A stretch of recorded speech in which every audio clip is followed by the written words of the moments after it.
hope to the family of the young woman who was stabbed this morning or last night in Charlotte by a madman, a lunatic. Just got up and started. It's right on the tape. Not really watchable because it's so horrible, but just viciously stabbed. She's just sitting there. So they're evil people. We have to be able to handle that. If we don't handle that, we don't have a country. Now, just for clarity, it didn't happen last night. It actually happened like on the 22nd of August. It's just now getting a lot of media coverage. Well, media coverage on the right. The left has essentially been ignoring it.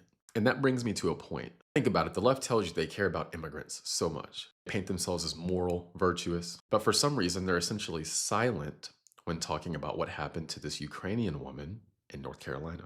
Now, the guy who did it is black, so we already know off rip that doesn't boost the left's narrative. They like to cover white on black violence ad nauseum, so you can't stand it anymore. But they seem to be very quiet about black on white violence. But back to them caring about immigrants. They say they care so much about immigrants. This immigrant woman was murdered and they're silent about it. You know, when things were happening to Kilmer Abrego Garcia, Democrats were traveling across the world to try to talk to him and support him and all these things. But for some reason, it seems like Democrats do not care that this immigrant woman was murdered.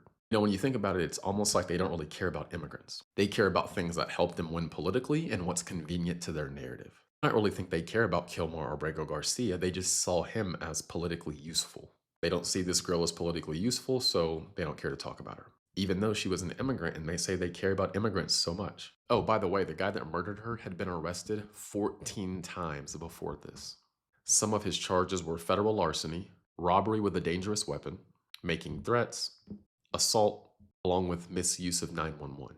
Again, he had been arrested 14 times before this happened and obviously let out every single time. And the media has been silent on this whole deal, at least the media on the left. Why? Because many of these news outlets focus primarily on pushing Democratic talking points and narratives compared to actually giving you news. And that leads me in to remind you I have a free email newsletter where I give you regular morning news updates. I also give you information about important topics that are happening, and this is one of the only places I cannot be censored. The link to this is in my profile. Just go to my profile, click the link, drop your email in, hit subscribe, and you'll be good to go. That's all I got for now. We'll see you in the next one.